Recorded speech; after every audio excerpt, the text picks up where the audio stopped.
Good morning ပါမျိုးပန်ချာနေတော့ပြန်လဲကြိုဆိုလိုက်ပါတယ်ခုကတော့နေရမ်းပူနေပါတယ်ပေါ့နော်ကျွန်တော်ခုပဲရောက်နေလဲဆိုရင်တော့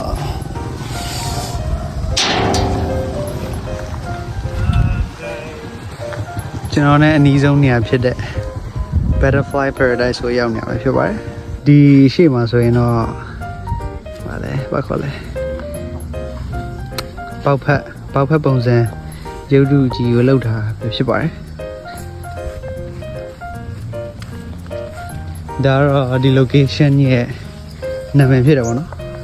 Butterfly Paradise လိပ်ပြာတွေပျော်ရွှင်ရာဒုက္ခပုံပဲဖြစ်ပါတယ်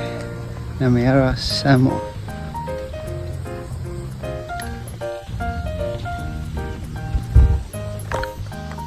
Okayဒီမှာပါရှိလဲဆိုတော့ကျွန်တော်လည်းလိုက်ကြည့်လိုက်ဒီထဲမှာပေါ့နော်ဒါကတော့အဝင်ဘဝပဲဖြစ်ပါတယ်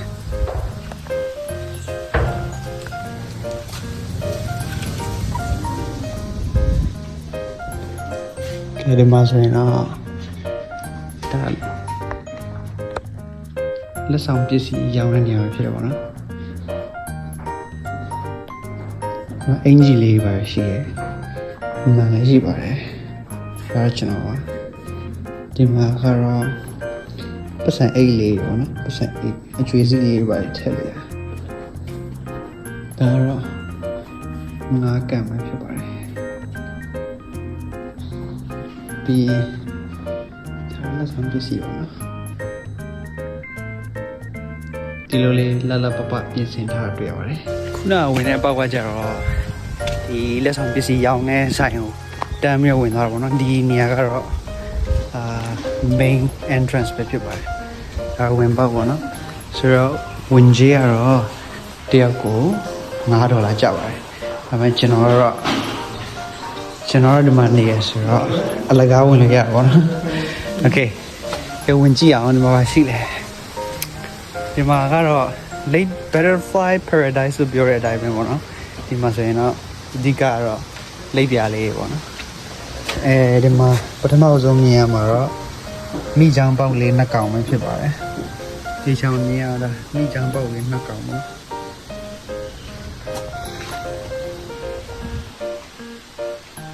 โอเคလိပ်ကတော့ပဲရောက်နေလဲအောင်မသိကဲရှေ့ဆက်သွားကြည့်မယ်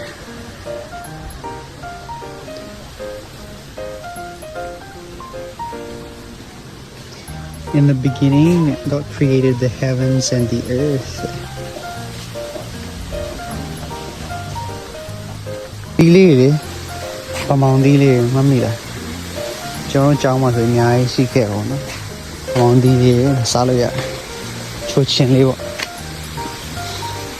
ဒါတော့ငါးကံပဲဖြစ်ပါတယ်ဒီမှာအကျဉ်းမှာငါးလေးအလှမွေးထားတာပေါ့နော်ဆိုတော့ရေကတော့မလဲတဲ့ပုံစံဒါမဲ့စင်ပြပါတယ်ဒါကောမက်ငါးရောနည်းကြီးတယ်Okay. ဒါအပေါ်လေးကိုတက်ကြည့်လို့ရမယ်လေကထက်လေးတစ်ခုရှိပါတယ်ကဲဒီမှာဆိုလို့ရှိရင်တော့အပေါ်တက်ပြီးတော့ထိုင်ပြီးတော့ကြည့်လို့ရပါတော့ဟိုတစ်ခေါက်ကဒီကြောင်ဒီပေါ်ကြီးထိအောင်မတက်လာတော့နော်ဒီပေါ်ထိတက်လာပြီးတော့မှဒီအပေါ်တခြားရေကန်ထဲမှာရှိတဲ့ငါးတွေကိုဝင်စားရပါတော့ဆိုတော့အခုကတော့အကောင်ငယ်သေးရဆိုတော့သူတို့အမြဲပြန်ပြောင်းရတာပေါ့နော်အနေနဲ့အကောင့်ကြီးလာပြီဆိုရင်တို့ပြန်ပြီးတော့မှလဲရတာပေါ့နော်အကောင့်သေးနဲ့ဒီအပေါ်ကနေဆိုရင်တော့ view ကပို့ပြီးတော့ကြီးလို့ကောင်းတယ်ပေါ့နော်ဆိုပန်းကလေးတွေမျိုးစုံနေစွာနဲ့တို့ရကောင်းတဲ့နေရာလေးပဲဖြစ်ပါတယ်ဆိုလိပ်ပြာတွေကပန်းကြိုက်တယ်ဆိုတော့ပန်းတွေပို့ပြီးထားပေးရတယ်ပေါ့နော်ကဲအောက်စီပြန်ဆင်းမယ်ဒီမှာလာလဲသူတွေလည်းပေးရတဲ့ဈေးနဲ့တက်ပါတယ်ဘယ်ဆိုတဘာဝကိုလည်းခံစားလို့ရမှာအရင်လည်းစိတ်ပေါ်ပါမှာပေါ့နော်ဒီမှာကတော့မွေပဲဖြစ်ပါတယ်တွေ့ရလားစမ်းတွေ့ရစပကြီးရဆိုတော့အားရမနာမရှိရ Articulated python သူဘာစားလဲသူဘာလို့လို့ခေါ်လဲပေါ့ဒီဟာဖြစ်ပါတယ်ဒီမှာတော့ခဏတာနားထိုင်နားလို့ရတဲ့နေရာလေးလောက်ထားပေးရပါတော့ကောင်းပါတယ်မဆိုရင်လည်းငါးကန်လေးထဲမှာငါးတွေရှိပါတယ်โอเคဆက်ရှောက်ကျွန်တော်တို့သဘောကျတယ်ဒီမှာစိတ်ဖိစီးမှုဖြစ်နေတဲ့အချိန်တိုင်းမှာဒီနေရာလေးကိုလာဖြစ်တယ်ပေါ့နော်ဆိုတော့ဒါကျွန်တော်နဲ့အနီးဆုံးနေရာလည်းဖြစ်တဲ့အတွက်ကြောင့်โอเคဆိုတော့ဒီမှာလက်ပြလေးအများကြီးရှိတယ်โอเคဒီနေရာရောက်ရင်တော့ထပ်ပြီးတော့အနားယူလို့ရမယ့်နေရာပေါ့နော်ဒါတော့အမိုးလေးနဲ့ကောင်းကောင်းမလှုပ်ထားပေးရပါတော့ဒီမှာပကက်လေးလည်းရှိပါကျွန်တော်အကြာကြီးထိုင်လို့မရဘူးဒီအရွက်ကကြတဲ့အမုံတွေကကျွန်တော်ဒုက္ခပေးတယ်အဲကြောင့်ကြာကြီးထိုင်လို့အဆင်မပြေဘူးနော်โอเคကဲဆက်သွားမယ်ပေါ့နော်ခဏထိုင်နာပြီးသွားပြီဆိုတော့ရှေ့မှာပါရှိမယ်ဆိုတော့ဆက်ကြည့်ဆိုတော့ဒီမှာကကြတော့ fish massage ဆိုတာကြားဘူးလားမသိဘူးဒီမှာဒီကောင်လေးခြေထောက်ကိုငါးကိုပေးပြီးတော့ကြိုက်တာပေါ့နော်ဆိုတော့ fish massage လို့ခေါ်တယ်။နေစမ်းကြည့်မယ်ပေါ့နော်ဒီရေကန်ကတော့အကြီးဆုံးဖြစ်ပြီးတော့မှငါးရည်လည်းအများကြီးရှိတဲ့ရေကန်ပဲဖြစ်ပါတယ်ဆိုတော့ကျွန်တော်ခြေထောက်အစိမ်ကြည့်မယ်ပေါ့နော်ဒီဟာကတော့စီးချိုသွေးချိုရှိတဲ့သူတွေကျတော့အဆင်မပြေဘူးပေါ့နော်ကဲလို့အနာရီပါတယ်ဖြစ်မှဆိုရင်အဆင်မပြေဘူးဆိုတော့ဒီဟာလောက်ချင်အပြင်ဘာကောင်းကျိုးရလဲဆိုရင်ငါးတွေကကိုယ့်ချောက်မှာရှိတဲ့ bacteria တွေပေါ့နော် skin ပေါ်မှာရှိတဲ့ bacteria တွေသူကစားလိုက်တယ်ပေါ့နော်အဲ့တော့အဲ့ဒါကောင်းကျိုးပေါ့နော်အဲ့လာကြိုက်ပြီအဲ့လိုခံစားရတာဘယ်လိုပြောမလဲဟိုရာစီစီနေပေါ့နော်ရာစီစီလေးနဲ့နေသူတို့ပထမဆုံးဆိုရင်တော့နည်းနည်းခံစားရတစ်မျိုးဖြစ်နေတယ်ဒါပေမဲ့နောက်ပိုင်းကျရင်တော့ကိုအဆင်ပြေသွားတယ်ပေါ့နော်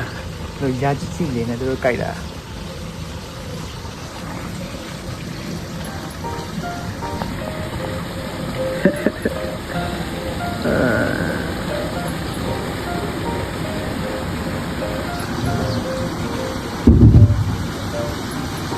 ကဲ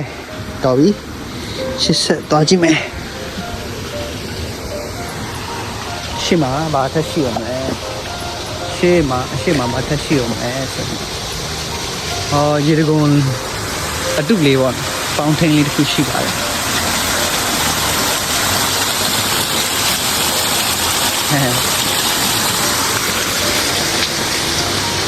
ဒီဘက်ကနေလည်းအပြင်ထွက်လို့ရတယ်ဒါပေမဲ့ဟို staff တွေအတွက်ပဲပေါ့နော်လာရဲ့အဲ့ဒါကတော့ဒီထဲမှာ okay ဆိုတော့ဒီမှာနောက်ထပ်ပါထက်ရှိလဲဆိုရင်ဒီမှာနားလို့ရမယ်နေရာလေးထက်ရှိရပါတော့ဒီမှာဆိုရင်ထိုင်နားလို့ရတယ်ထိုင်နားပြီးတော့မှဟိုမှာလည်းအရှိမစားတော့ဆိုင်ရှိရအဲ့စားတော့ဆိုင်အစားတော့ကိုမှာပြီးတော့ဒီမှာထိုင်စားလို့ရအောင်နော်ကဲဒီရှေ့ကိုဆက်သွားကြည့်မယ်ရှေ့မှာရှိလဲဆိုရင်ဒီမှာကျတော့ဒါရစီနီမာလို့ပြောနေတော့နော်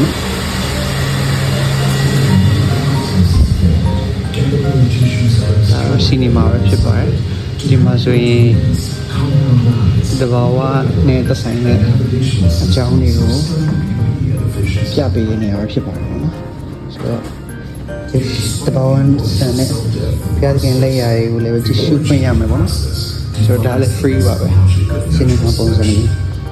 ဒီဘက်ဘေးကနေထွက်တော့မှဆိုရင်စားတော့ဆိုင်ရောက်မှာဖြစ်ပါတယ်ဒါတော့စားတော့ဆိုင်ပါနော်ဒါတော့စားတော့ဆိုင်ဖြစ်ပါတယ်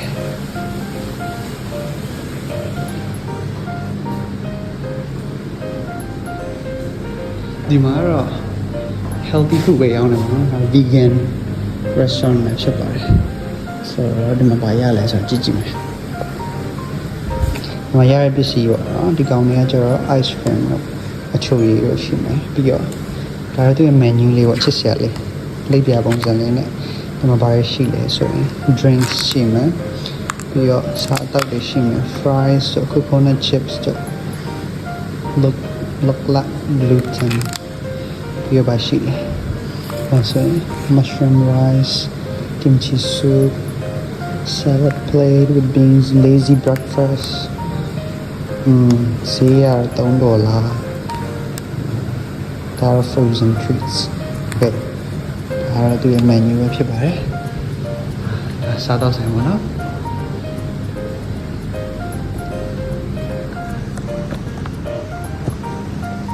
Sado saying she was set on as we back to your place. Chichi man.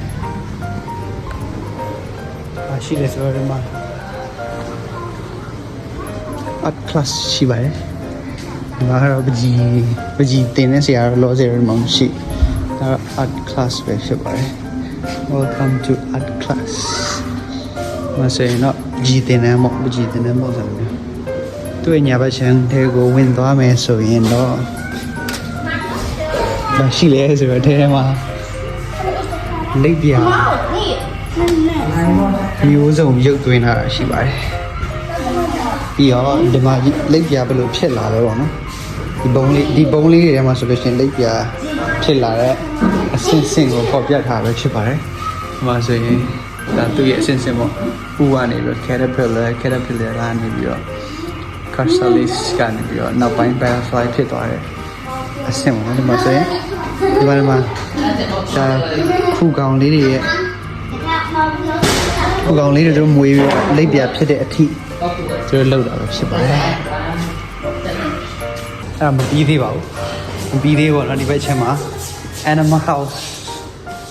house ဆိုပြီးတော့ထပ်ပြီးရှိပါသေးတယ် animal house မှာဘာရှိလဲဆိုတော့နော်ပထမဆုံးနည်းနည်းကတော့မွေပေါ့မမွေးနှကောင်ရှိရယ်စပကြီးနှကောင်ရှိရယ်ပြီးတော့ဒီမှာဆိုရင် Indo-Chinese water dragon ဟုတ်မှာကျွန်တော်ဗီယက်နမ်မှာအများကြီးတွေ့ခဲ့ဒီကောင်လေး Okay ပြီးရခါကျရင်ဒီကောင်လေးကကျတော့နောက်ကျရင်ဖြစ်လာမယ့်ဟာတွေပေါ့ကွယ်ဖူလောစရာမရှိသေးဘူးဒီမှာတော့လက်ကလေးပစ္စည်းလေးနှကောင်ရှိခဲ့ဒီထဲမှာကတော့ပါလဲဒီမှာမရှိတယ်ကျွန်တော်လည်းမတွေ့ရလားဘယ်မှာလဲမသိတွေ့ပြီးတော့ဒါကြတော့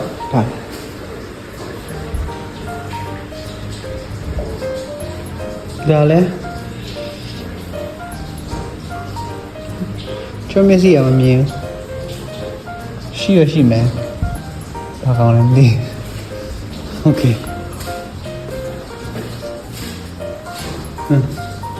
Alright ဒါ animal house ပဲဖြစ်ပါတယ်ဆိုတော့ဒီဘက်ချန်ကကြအထွက်ပေါ့နော်ဒါအထွက် stuff only အထွက်ဒီမှာဆိုရင်တန့်စင်ခံလည်းရှိပါတယ်တန့်စင်ခံလည်းရှိရယ်ပြီးတော့ဒီဘက်အရှိမှာဗာမွေးထားလဲဆိုရင်ပူးလေးမွေးထားပါတယ်ပူးလေးမွေးထားပါပြီးတော့ဒီဘက်ချန်မှာတော့လိတ်ရှိတယ်နော်ကုန်းလိတ်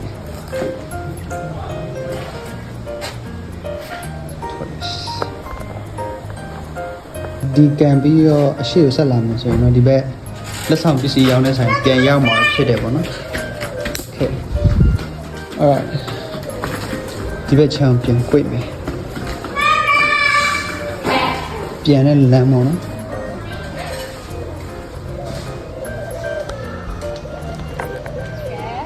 ပြန်တဲ့လမ်းပဲဖြစ်ပါတယ်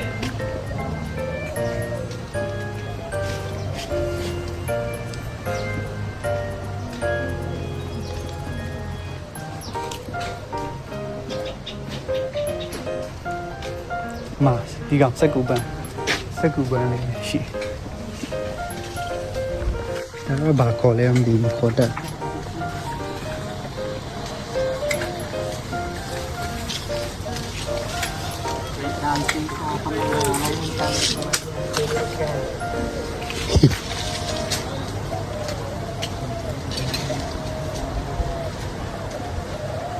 အော်ဒီပန်းနေရာဒီလိုပွင့်တာဟုတ်ကြည့်ရမိုက်ပိုင်းပုံစံလိုဖြစ်နေတာပေါ့နော်ဒီဘက်ချောင်းပြန်ဝင်သွားမယ်ဆိုရင်တော့ဒါစားတော့ဆိုင်ကိုပြန်ရောက်သွားမယ် အရှိဆက်သွားမှဆိုခုနရုပ်ရှင်ကိုပြန်ရောက်မှာပေါ့ဒါမှဒီဘက်ကို꿰လာမှာဆိုရင်နော်ဒါထွက်ပတ်ပေါ့နော်ဒီမှာဆိုရင်လိတ်တကောင်ရှိရမသိဘူးကြည့်ဟာကုန်းလိတ်ကြီးပဲဒီကောင်တွေကအသက်အရာနဲ့ရှိပြီးတော့တက်ရှင်လို့ကြားဘူးပဲသူ့နာမည်က Zep တဲ့သူ African မျိုးနွယ်ဝင်ပေါ့နော် African မျိုးနွယ်ဝင်လိတ်ဖြစ်တဲ့ဒါသူဘာစားလဲပြီးတော့ဒီဘာရင်းနဲ့မတည့်ဘူးလေအဲ့ဒါတွေပေါ့အဲ့ဖြစ်ပါတယ်ကဲခုတော့ပြန်လာနေပါပြီဆိုတော့အားလုံးပဲသဘောကျမယ်လို့ကျွန်တော်အနေနဲ့မျှော်လင့်ပါတယ်ဒီ Butterfly Paradise ကိုလည်းလာလဲဖို့အတွက်ကျွန်တော်နဲ့ကြိုးစားလိုက်ပါတယ်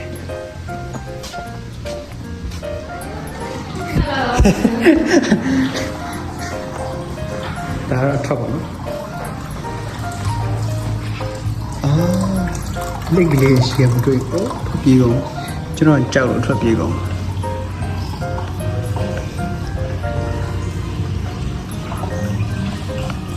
လိတ်ပေါက်စားလေးပေါ့ခုကတော့ပြီးပြီဆိုတော့ပြန်มาဖြစ်ပါတယ်ပြန်တော့ပါနော်ဒါတော့ဒီမှာ caterpillar အကြီးဆုံး caterpillar တွေ့ရမှာပဲဖြစ်ပါတယ်